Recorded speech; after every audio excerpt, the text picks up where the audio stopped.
Apa ni? Kata nak baiki hutang kerajaan. Assalamualaikum warahmatullahi wabarakatuh. Alhamdulillah geng, kita bersama lagi. Okey geng, hari ni aku nak bawa pasal video Iswadimo ni menerangkan soal mata wang kita dan apakah tindakan Datuk Seri Anwar Ibrahim untuk tahun-tahun yang akan datang. Apakah plan-plan Datuk Seri Anwar Ibrahim untuk mata wang kita ni. Dan kalau kita bandingkan antara mata wang kita ringgit dengan Singapura, sangat-sangat ketinggalan jauh, RM3 lebih. Dan pengurusan Bank Negara Malaysia dengan Bank Negara Singapura pun berbeza. Dan untuk pengetahuan hampa, mata wang Singapura boleh digunakan di Brunei. Jadi sistem yang ada, sistem mata wang ringgit kita di dalam negara kita berbeza dengan sistem mata wang Singapura dolar, dan sistem duit ringgit dia pun memang berbeza. Hampa bayangkan baru-baru ni ada peperangan di antara Israel dengan Palestin. Bayangkan, aku dah ada buat video, brother tu bagi tahu, dalam masa sehari je, Israel mata wang dia merudum, dan Bank Negara Israel terpaksa top up 30 bilion. 30 bilion untuk nak menstabilkan mata wang dia. Begitulah yang berlaku dekat Singapura dolar. Kalau di antara Singapura dolar ni dia ada masalah, bank negara dia terpaksa top up. Jadi tak apa, aku akan bawa pasal Iswadimo ni, dia akan menerangkan kepada kita macam mana antara pengurusan Singapura dolar dengan ringgit Malaysia, dan macam mana pengurusan dia, dan apakah tindakan Datuk Seri Anwar Ibrahim sebagai Menteri Kewangan dan juga Perdana Menteri untuk nak handle mata wang kita ni. Sebab import ekspor semuanya berdasarkan menggunakan US dollar. Dan di antara tiga negara ni, kita dah berbincang di antara ketiga negara, bank-bank macam Bank Negara Thailand dan juga Indonesia, kita dan juga China kalau tak silap. Khusus sekali, lepas ni kalau hang nak beli barang aku nak beli barang hang, kita menggunakan mata wang sesama kita. Kita tak perlu menggunakan US dollar. So, sama-sama kita dengar apa yang diperkatakan oleh Iswadimo ni. Sebelum tu, Iswadimo ni dia akan memperjelaskan kepada kita soal takat 2020 tu berapa hutang negara, dan juga sehinggakan Datuk Seri Anwar Ibrahim menjadi Perdana Menteri, berapakah hutang negara yang tinggal. Dan last kali aku akan bawa seorang video brother yang Nazri tu, last kali dia menceritakan detail hutang negara. Tapi tak apa, kita mendengar dulu penjelasan daripada Iswadimo ni soal hutang negara, hutang mata wang, apakah tindakan Datuk Seri Anwar Ibrahim. Jom sama-sama kita dengar. Right, kita terus kepada defisit hutang negara. Dan kenapa benda ini nanti saya akan cerita penting berkaitan dengan kenapa Singapore dollar lebih kukuh berbanding dengan RM. Malaysia alami defisit 99 bilion. Hutang negara meningkat kepada 1.08 trilion. Hutang persekutuan pada akhir 2020 dicatatkan sebanyak 1079.591 bilion ataupun 1.08 trilion, meningkat sebanyak 100 bilion, hampir 100 bilion, 99.77 bilion atau 10% berbanding dengan 2021 iaitu 979 bilion. Ketua Audit Negara Datuk Wan Suraya Wan Muhammad Razif berkata nisbah hutang persekutuan dicatatkan pada kadar 60.3%. Kalau kita tengok ini adalah jumlah dia. Hutang negara 2021 979.8 bilion, kemudian 2022 naik kepada 1.079 bilion. Kemudian kita ada komitmen kewangan 284, liability PFI Private Financial Initiative 34 bilion, pelbagai liability 0.15 bilion. Hutang jumlah terakhir kita pada 2022 adalah 1.399 bilion berbanding dengan 1.3 bilion pada hujung 2021. Katanya nisbah statutory hutang persekutuan yang membabitkan bil pembenaran Islamik terbitan pelaburan kerajaan adalah nisbah 57% berbanding dengan GDP. Nisbah ini adalah di bawah had statutory 65% kepada GDP. Okey. Jadi kalau kita tengok bahawa jumlah had ini telah jumlah hutang ini telah meningkat, dan kalau kita tengok kenapa perkara ini sangat signifikan sebenarnya dalam kita nak berbincang soal mata wang negara. Saya akan cerita tentang mata wang negara. Kenapa hutang negara ni antara perkara yang signifikan.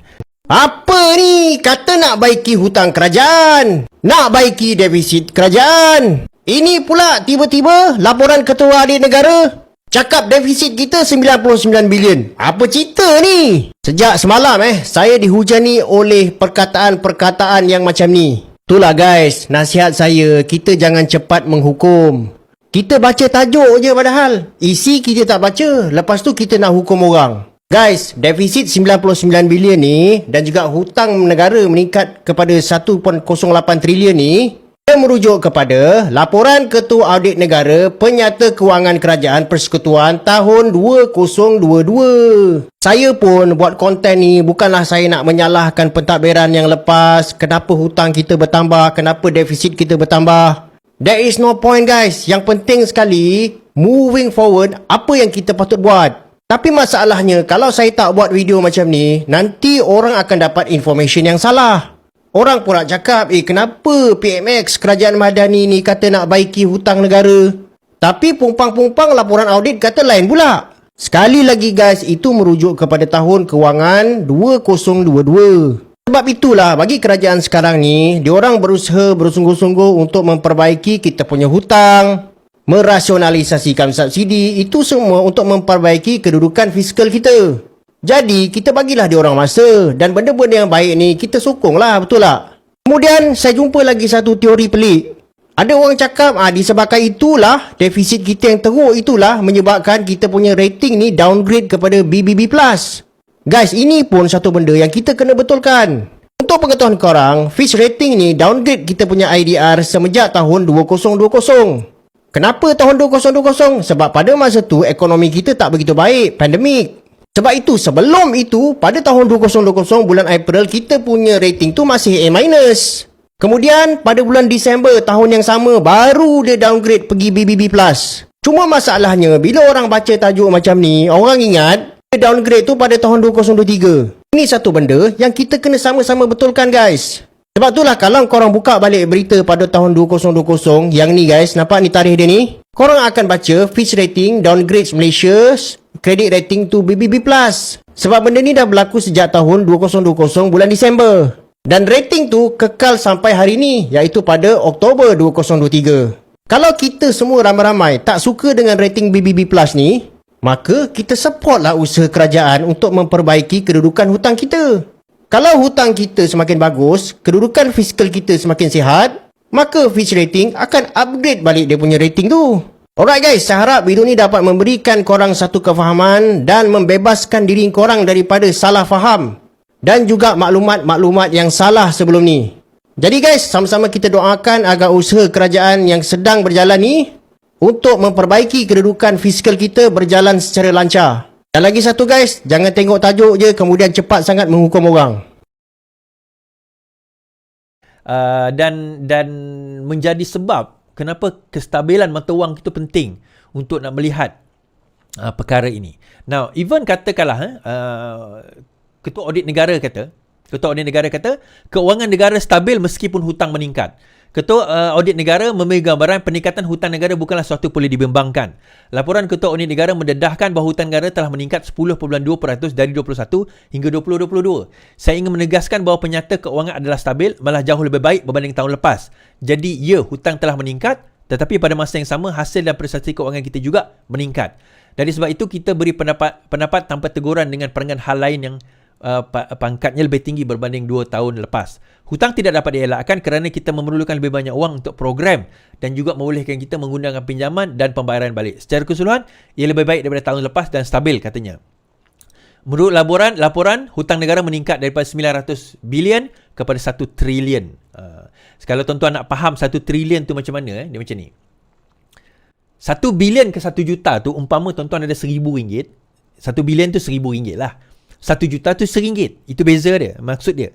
Now, 1 bilion kepada 1 trilion, umpama dia, tuan-tuan ada 1 juta ringgit dan RM1,000. Itu beza dia. So, satu hutang negara kita adalah 1.5 trilion sekarang ini. Last sekali, pada penghujung 2022, kita tengok 1.4 trilion. So, naik 100 bilion selepas itu, sekarang ini menjadi 1.5 trilion. Bukan bilion lagi dah, trilion dah hutang kita. Now, kenapa perkara ini fundamental, tuan-tuan? Kenapa perkara ini fundamental? Dan yang saya nak hujahkan pada malam ini, tuan-tuan, minta maaf, yang ini dry sikit. Minta tuan-tuan sabar untuk lihat presentation saya. Kenapa mata wang USD itu adalah lebih baik daripada mata wang RM, ringgit Malaysia. Bukan setakat ringgit Malaysia, tetapi juga mata wang di serantau ASEAN adalah lebih baik Singapore dollar berbanding mata wang di serantau negara-negara ASEAN di sekeliling. Kenapa? Apa yang kita boleh belajar daripada Singapore dollar? Alright. Ni tak ada kena-mengena gambar ni. Malaysia, masalah kewangan dan apa yang kita boleh belajar daripada Singapura. Suatu yang kita boleh kaji. Okay, ini saya berkaji secara umum saja. Now, secara fundamentalnya, kenapa Singapore Sing Dollar lebih kukuh berbanding dengan RM Malaysia ringgit? Ada 4 faktor. 4 faktor. Dia banyak tapi 4 faktor ni utama. Yang satu adalah pelaburan luar negara yang kukuh. Kan dia ada overseas investment dan juga internal investment yang kukuh. Saya nak cerita yang nombor satu ni, Singapore adalah negara di mana dia mempunyai hutang luar lebih daripada 1.7 trilion USD. Bukan RM, USD. Kita 1.5 trilion RM. Dia hutang luar negara 1.7 trilion USD. Tetapi, semua hutang itu adalah dalam bentuk kredit kerana dia adalah financial hub. Bermakna, negara luar letak duit di dalam financial institution di Singapore dan Singapore letakkan itu sebagai kredit. Maksudnya dia berhutang. Memang pun. Itu kredit. Jadi duit itu dia boleh invest dekat luar. And that's why dia strong. Sedangkan dan Singapore kalau kita kira, dia dikira sebagai net debtors. Dia tak ada hutang sebenarnya. Sebab kan oleh antara perkara lain, oleh perkara itu. Okey. Itu kita tolak tepi. So dia ada pelaburan luar negara yang kukuh dan pelabur yang masuk ke dalam negara yang kukuh. Antara sebabnya juga ialah dia ada open market. Singapore adalah negara yang buat open market dalam perniagaan dia. Dia ada infrastruktur yang kukuh. Dia ada polisi yang sangat telus. Ini antara perkara yang kita boleh belajar. Now, nombor 2, credit score yang baik berbanding Malaysia. Credit score, kalau kita tengok Finch Tech, Finch kalau silap saya, boleh Google lah. Singapore mempunyai credit rating AAA berbanding dengan Malaysia sekarang ini BBB+. Malaysia pada zaman Datuk Seri Anwar Ibrahim menjadi Menteri Keuangan pernah mencapai AA. Kita pernah mencapai kadar keuangan pada tahun 1995-96, kadar rating kita, skor rating kita kalau tak silap saya pada waktu itu, saya cek adalah AA kalau tak silap saya. Then we going down the drain. Kita semakin teruk dan akhirnya sekarang ini credit rating kita BB+. Nah, kenapa benda ni signifikan? Bila credit rating score itu semakin baik, daripada segi interest hutang, kita negara-negara ni berhutang. Bila kita berhutang, credit score kita teruk, bermakna interest yang akan dikenakan pada kita akan lebih tinggi berbanding dengan kalau kredit rating kita baik. Itu secara fundamental. Kemudian foreign exchange reserve negara Singapura lebih tinggi berbanding Malaysia. Kalau kita compare dengan penduduk dia, kalau kita tengok Sing dollar punya foreign exchange reserve ada 115 bilion USD berbanding Malaysia hanya 111 bilion sahaja. Now dia fluctuate dan paling tinggi Sing dollar pernah ada pada tahun 2022 foreign exchange reserve dia mencapai sehingga 500 bilion USD pada tahun 2022. Dan akhir sekali dia ada current account yang surplus berbanding dengan kita yang akan sentiasa defisit sepanjang masa. Sebab itu bila orang tanya kenapa negara kita asyik defisit saja, apa ya? Kenapa kita nak surpluskan? Ini antara sebab. Fundamental ini yang kita kena belajar dan kita kena mula perkukuhkan dalam negara kita. And that's why kenapa Anwar Ibrahim pergi ke luar negara, cari Elon Musk, cari Amazon, cari untuk dapatkan pelaburan. Kenapa kita nak kena kurangkan hutang kita? Sebab credit score kita kena baikkan. Kenapa kita kena tingkatkan foreign exchange reserve kita dan current account surplus? Baik. Now, apa signifikannya AAA rating ini? Kenapa dia jadi AAA rating? 5 faktor yang menyebabkan dia jadi AAA rating. Yang pertama adalah aset yang kukuh kerana tata kelola yang baik. Saya kata tadi Singapura mempunyai polisi keuangan yang telus. Dia ada polisi keuangan yang sangat telus. Kemudian, kedua, saya tak nak go detail tapi tuan-tuan boleh baca. Macroeconomic framework yang baik. Dia mempunyai framework yang baik daripada segi ketelusan, daripada segi keterbukaan mereka, daripada segi transparansi dalam buat bisnes. Singapore antara top 5 most transparent in the world dan nombor 1 daripada competitiveness. Di seluruh dunia, Singapore nombor 1 daripada segi buat bisnes. Kemudian business environment yang memikat pelabur sebenarnya. Kerangka perundangan yang kukuh. Dia ada undang-undang yang memang strict dalam bab rasuah ini. Dan infrastruktur yang efisien. Bila dia buat kerja, dia efisien. Dan Singapura, lebih 50% penduduk dia adalah high skill labor. Yang ini kenapa Rafizi dok cakap, kita kena bergerak kepada high skill labor.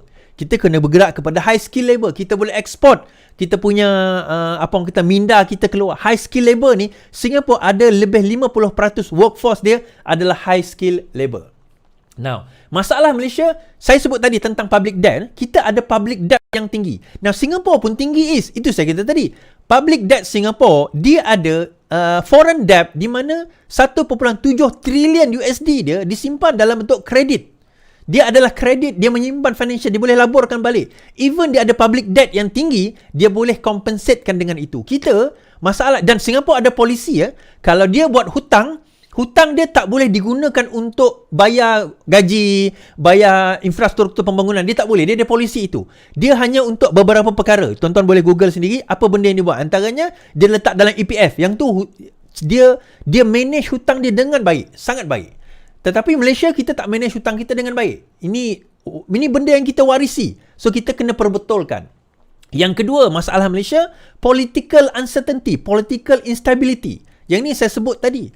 Bagaimana tak stabilnya politik kita menyebabkan kita ada masalah rating. Rating itu dia akan tengok. Sebab rating ni kenapa? Pelabur-pelabur dia nak tengok. Dia nak labur dalam satu negara. Dia tengok rating. Kalau tengok rating kita teruk. Atau dia nak bagi hutang. Dia akan tengok rating. Dan rating ini antara lain dia akan tengok political uncertainty. Sebab itu kenapa Datuk Seri Anwar Ibrahim tegas mengatakan kita kena dapat 2/3. Sebab untuk memastikan political uncertainty ini tidak berlaku at least dalam tempoh 2 penggal ini. Yang ketiga, pendapatan yang sederhana berbanding perbelanjaan operasi yang tinggi. Ini masalah kita juga. Kita punya pendapatan kita memang 300 bilion USD tetapi plus, tetapi itu tidak tinggi berbanding negara-negara serantau kita. Itu sederhana je, it's just a normal. It's just average kita kata. Tetapi perbelanjaan operasi kita amat tinggi. Kalau kita tengok bajet, tonton tengok bajet Jumaat ini dibentangkan. Dan bajet-bajet sebelum ni pun kita tengok operational expenditure di dalam kita punya bajet mencapai 200 bilion lebih berbanding dengan pembangunan, expenditure untuk pembangunan kita yang only probably around 70 to 100 billion saja. Tuan-tuan boleh tengok sendiri nanti. Dan yang keempat, bajet yang terhad untuk medium term consolidation measures. Itu saya kata tadi, disebabkan oleh perbelanjaan operasi kita yang tinggi, menyebabkan bajet itu terhad sehingga hanya untuk medium consolidate. Kita nak buat bajet sampai ke medium term tu tak boleh. So bajet kita hanya untuk short term sahaja berbanding dengan negara Singapura. Now, punca utama ringgit lemah berbanding Singapura antara lain polisi keuangan yang digunakan oleh dua-dua pihak. Bank Negara Malaysia menggunakan kaedah OPR. Dia, so kalau kita tengok Singapura dengan Malaysia, Bank Negara Malaysia menggunakan kaedah OPR. So, bila USD mengukuh, RM menjadi lemah. The only way, sebab apa? Okey, dia macam ni. Secara asas dia, saya nak cerita je lah. Ni tuan-tuan boleh tengok secara detail lepas ni. Dia macam ni. Bila inflasi menaik, kenapa mata wang USD mengukuh? Kita tengok yang tu dulu. Mata wang USD mengukuh apabila inflasi di US meningkat, so dia kena tingkatkan interest dia. Macam OPR lah, overnight policy rate. Dia kena tingkatkan interest dia. Bila interest dia meningkat, maka pelabur luar nampak USD ni lebih menarik daripada negara-negara lain. So dia belilah mata wang USD. Sebab apa? Pulangan akan lebih. Jadi bila mata wang dia beli lebih, maka mata wang dia mengukuh. That is generally what happen in US right now. Now, di negara kita, macam mana apa yang kita boleh buat? Salah satu kaedah, kita boleh naikkan OPR supaya pelabur yang beli USD tadi balik kepada negara kita dan belilah mata wang negara kita. Namun, kalau kita naikkan OPR nili-wili sesuka hati kita sebab nak pelabur itu naik, implikasi dia kepada rakyat. Kalau OPR naik sesuka hati, boleh kita naikkan, pelabur naik, mata wang kita mengukuh berbanding USD, tetapi OPR naik, hutang-hutang rakyat juga akan meningkat. So, which one tuan-tuan nak? Which one tuan-tuan nak? So, apa solution dia? Nah, berbanding dengan Singapore. Singapore buat macam mana? Now, Singapore ada satu polisi yang dinamakan Singapore Dollar Nominal Effective Exchange Rate atau SNER. S$NEER. Singapore Dollar Nominal Effective Exchange Rate. So, dia buat macam mana? Apa yang Singapore buat ni macam ni. Apa yang Singapura lakukan, tuan-tuan boleh baca ini, tapi saya summarizekan. Apa Singapura buat? Dia tidak bergantung kepada USD alone. Dia tidak bergantung kepada USD sahaja. So, apa dia buat? Dia ambil mata wang negara-negara yang dia trade.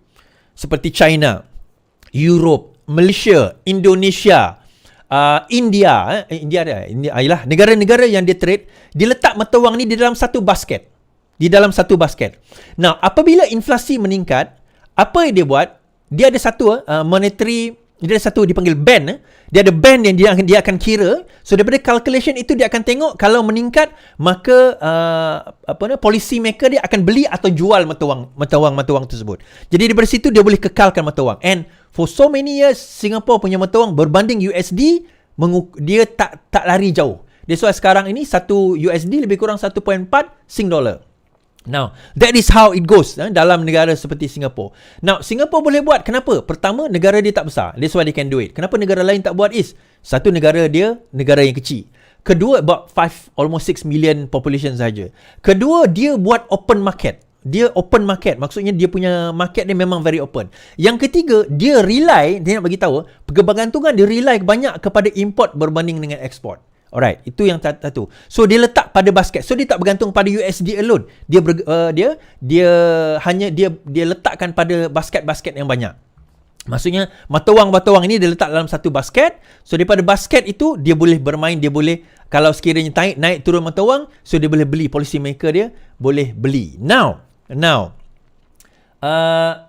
jadi dan adjustment tersebut, adjustment kepada band sama ada dia naik atau turun, dia akan buat 2 kali setahun, iaitu pada bulan April dan pada bulan Oktober. So mata wang itu daripada China, Hong Kong, US, Malaysia, Euro, Indonesia dan sebagainya dia letak dalam satu paket. So kenapa dia boleh buat? Macam saya sebut tadi. Now, ni yang menarik. So kalau kita dah tak boleh rely kepada USD alone, kita tak boleh tingkatkan OPR kita, nilai wili sesuka hati kita. Untuk nak menarik balik pelabur tadi, kita tingkat OPR, rakyat akan susah. So macam mana kita nak buat? Yang ini Anwar Ibrahim fikirkan. So akhirnya 2-3 hari ini tak ramai orang tahu. Okay. Ini Anwar Ibrahim buat. Malaysia pursuing de-dollarization trading in ringgit. Perdana Menteri.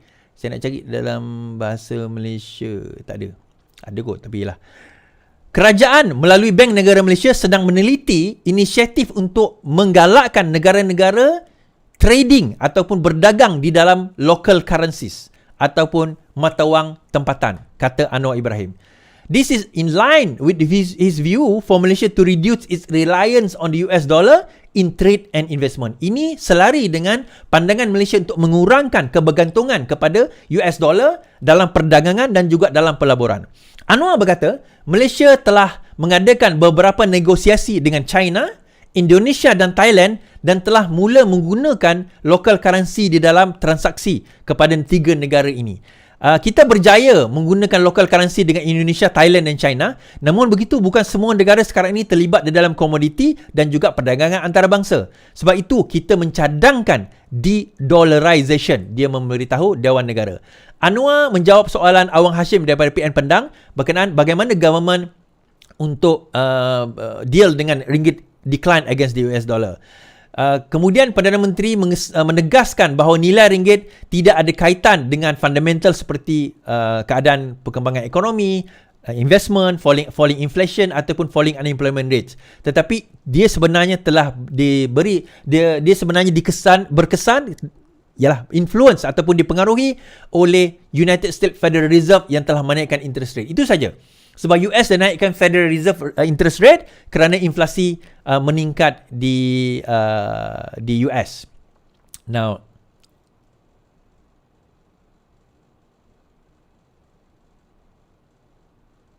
in the effort to reduce Malaysia's reliance on US dollar, Anwar previously proposed for Asian countries to establish the region-on version of International Monetary Fund or IMF. Financial expert previously suggested having an Asian Monetary Fund would provide Asian countries with a better alternative during crisis. Itu antara cadangan yang dikemukakan oleh Datuk Seri Anwar Ibrahim, which is something yang sepatutnya kita lihat sebab Singapore dah buat. I think kita boleh belajar a lot daripada Singapore, bagaimana Singapore put all the currency di dalam basket. Dan dalam basket ini, dia orang twice every year, iaitu April dan Oktober, mereka akan adjust kedudukan mata wang melalui monetary MAS. Dari satu body dipanggil MAS di Singapore, di mana mereka akan monitor dan mereka akan adjust accordingly. Dan menyebabkan Singapore antara negara daripada segi mata wang, trading, competitiveness yang terbaik di dunia. So these are the lessons yang kita boleh belajar daripada Singapore dan mungkin sesuatu yang kita boleh adapt. Nah, kenapa saya nak cerita benda ni tuan-tuan? Kenapa saya nak cerita benda ni? Nah, bukan ramai orang boleh appreciate apa yang visi yang Anwar Ibrahim cuba buat. Bila kita bercakap soal reform, ramai yang kata tak ada reform. Sebab benda yang asas macam ni pun dia tak faham. Benda fundamental seperti ini pun dia orang tak faham. Bagaimana Anwar sekarang ini nak de-dollarize kan, daripada bergantung kepada USD kepada even looking at IMF, Asian Monetary Fund. Itu satu revolutionary, itu satu benda yang sangat revolutionary. Ini bukan idea baru. Tetapi siapa yang nak lead? That is the question. Every country dalam ASEAN country ni semua ada kepentingan, ada sovereignty, ada ego masing-masing. So dia kena ada satu leader yang berani nak lead. Dan Anwar Ibrahim sekarang ini is seen to be that leader. Sekarang ini dilihat sebagai pemimpin tersebut. Soalan dia, are we behind our Prime Minister or not? That is the question. Are we still nak kata, oh tak adalah Perdana Menteri kita tak buat apa-apa, Perdana Menteri kita tak buat apa-apa. Kita nak cerita, hebat tak hebat Singapore ni tuan-tuan? Hebat tak hebat Singapore? Even PAS pun, bincang kerjasama 4 penjuru dengan Singapura. PAS bincang kerjasama 4 negerinya dengan Singapura. Timbalan Presiden PAS Tuan Ibrahim Taulma memaklumkan pihaknya telah membincangkan kerjasama Singapura dan negeri-negeri di bawah PN. Dah ada perbincangan tuan-tuan. Ni gambar dia. Jangan tak tahu. Sedangkan pada tahun 2019, apa PAS kata? Malaysia akan jadi Singapura kedua jika terus didominasi DAP, kata perwakilan PAS. Pada tahun 2019, dia kata Malaysia akan jadi Singapura kedua kalau didominasi oleh DAP. Seolah-olah memang teruklah Singapura ni. Tetapi pada tahun 2023, sekarang ini keempat negeri tengah nak bercakap dengan Singapura tuan-tuan. Nak kerjasama dengan Singapura. Kenapa? Sebab mereka tahu secara fundamentalnya how strong Singapore is. Saya kata tadi, daripada segi Transparency Index, Singapore is top 5. Dari segi world global competitiveness, in doing business, Singapore is number 1. Even UK, US pun di belakang berbanding dengan negara-negara, berbanding dengan Singapura. So, we should learn from them. Kita jangan sombong. Okey, geng. Itulah, geng. Seperti mana yang disampaikan oleh Iswadi Moni, bukan main lagi duk maki Singapura ni. Lalas depa lah orang pertama yang pi minta tolong, pi kononnya dia nak tarik pelabur daripada Singapura lah kan, walaupun dia nak tarik pelabur, tapi dia perlu jugalah melalui kerajaan pusat. So cuba hangpa tengok atas apa yang Iswadi Moni cerita pasal nisbah, apa yang Iswadi Moni bentangkan soal-soal apa hutang-hutang negara. Lepas tu Singapura pun ada hutang, tapi hutang dia tu berbentuk kredit. Depa ada plan depa. Walaupun hutang dia ada ke berapa? 1 trilion USD lebih. Tapi hutang hak yang dia buat tu hutang untuk nak standby kredit anytime, bila-bila dia boleh pakai. Ataupun untuk nak kuatkan mata wang dia. Jadi berbeza dengan negara kita. Negara kita buat hutang untuk apa? Untuk perbelanjaan, untuk nak buat bangunan, untuk nak bantu rakyat. Tapi akan terbeban balik lah. Jadi sebab itulah apabila kita salah satu daripada pengurusan kewangan kita tu gagal, habis lah, rosak lah. Rosak habis. Seperti itulah kita tengok daripada 1998. Dulu kalau hampa ingat 1998 lah aku tengok carta, 1 US dollar bersamaan dengan RM2.50. Dan apabila kegairahan duk berhutang selepas Datuk Seri Anwar Ibrahim dipecat, memang depa tengok carta tu selepas bulan September tu, krisis tu dia dah makin teruk dan kerajaan saat itulah terpaksa berhutang sehinggalah hutang negara kita terlalu tinggi, naiklah 1 trilion. Jadi sebab itulah sekarang ni kalau hampa tengok kerja-kerja yang Datuk Seri Anwar Ibrahim buat, walaupun kalau Datuk Seri Anwar Ibrahim duk nak cepatkan untuk nak US dollar antara ringgit duk nak percepatkan selesai, Datuk Seri Anwar Ibrahim boleh je naikkan OPR, settle lah ringgit kita. Mungkinlah duk ada RM3 lebih ataupun cukup RM4. Tapi disebabkan bila naikkan OPR, rakyat di dalam negara yang akan teruk, kita pula yang kita perlu bayar hutang tu terlalu teruk. And of course, yang mana dulu 1,000 kena bayar 1,200, 1,300. Kalau apa nak tahu Hampa boleh search, tengok dekat dalam YouTube ke TikTok ke, hampa boleh tengok rakyat Amerika yang merungut, rakyat yang merungut. Hampa bayangkan dekat Amerika Syarikat rakyat dia ada ratus juta orang. Kita Malaysia baru ada 33 juta. Bayangkan dekat Amerika ada ratus juta. Berapa dalam masa musim lockdown dan sehingga sekarang berapa ramai bankrupt, lagi berlipat kali ganda yang bankrupt, yang susah, yang amat terkesan sehingga kan nak keluar rumah tak berani sebab kena isi minyak di sana. Bayangkan 1 liter $3. 1 liter, kalau hampa perasan dekat mesin pump lah, hampa boleh tengok video-video waktu nak isi minyak tu dia ada net. Dia punya contoh macam kita lah RM2, yang macam RM2 berapa sen. Sana $3 lebih. Harga dia tulis tu 3 point berapa sekian. Bayangkan kalau tukar 1 liter $3 lebih. Pening kita hampa RM12 lebih 1 liter. Kalau tukar banding dengan ringgit Malaysia lah. Jadi daripada segi subsidi kita alhamdulillah. Kan? Tapi itulah Datuk Seri Anwar Ibrahim punya ni memang kerja dah banyak. Memang kerja ada, sakit kepala ada. Tapi itulah orang duk kata Datuk Seri Anwar Ibrahim tak buat apa. Cuba hampa bayangkan lah kan. Dia ni sehingga kan apa lagi cara untuk dia nak naikkan balik negara kita. Macam mana dia nak kukuhkan balik hak yang mata wang kita. Kalau hampa tengok, kalau hampa bandingkan di antara mata wang kita dengan serantau Asia, mata wang kita makin mengukuh. Kan? Kita dengan Singapura, kita tak boleh maintain ikut belakang dia aja. Dan bandingkan dengan Thailand, dengan Indon dan juga Vietnam, dengan negara-negara lain. Cuba hampa bandingkan. Dan cuba hampa tengok carta-carta balik kan. Jadi, cuba hampa tengok lah kan. Apa lagi cara? Melainkan tarik pelabur. Tarik, bawa mai orang, mai letak duit ke dalam negara kita. Cari pelabur supaya duit daripada mata wang mana-mana aja boleh mai letak macam di dalam negara kita, of course. Yang macam kerajaan akan ada duit, kerajaan akan ada ekonomi yang kukuh dan rakyat pun boleh bekerja, ekonomi rakyat pun. Sebab itulah pelabur ni penting sebab dia terkait sehinggalah rakyat, sebab pelabur masuk yang akan selesaikan pekerjaan dia adalah rakyat. So sampailah ke rakyat. Jadi itulah soal mata wang yang dibincangkan kan. Jadi satu lagi aku nak cakap soal seperti mana beberapa video yang orang duk maki pasal ringgit apa semua. Last brother ni ada satu brother ni cakap, cuba hampa tengok. Hampa beli barang dekat Shopee, dekat TikTok, dekat Lazada, barang daripada mana? Daripada China. Cuba hampa bayangkan kalau barang tu ditukar dengan US dollar dulu. Oh, barang tu akan jadi mahal lah.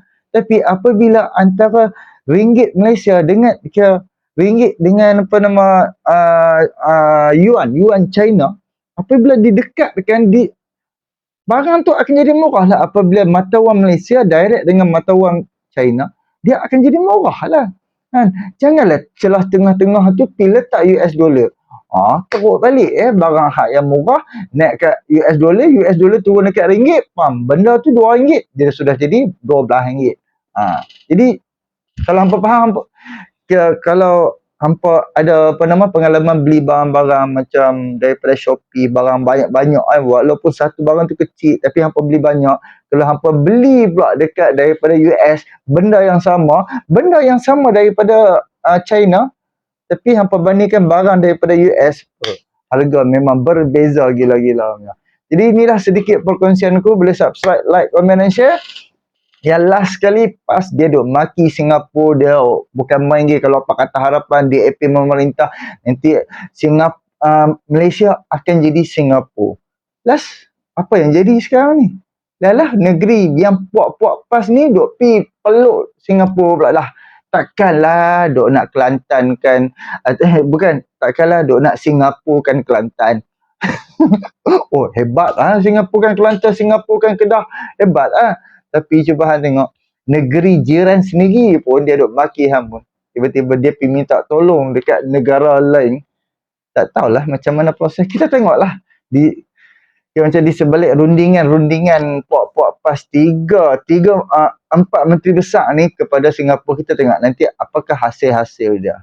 Okey, terima kasih banyak. Boleh subscribe, like, komen dan share. Hantarkan maaf Pak Antoang. Assalamualaikum.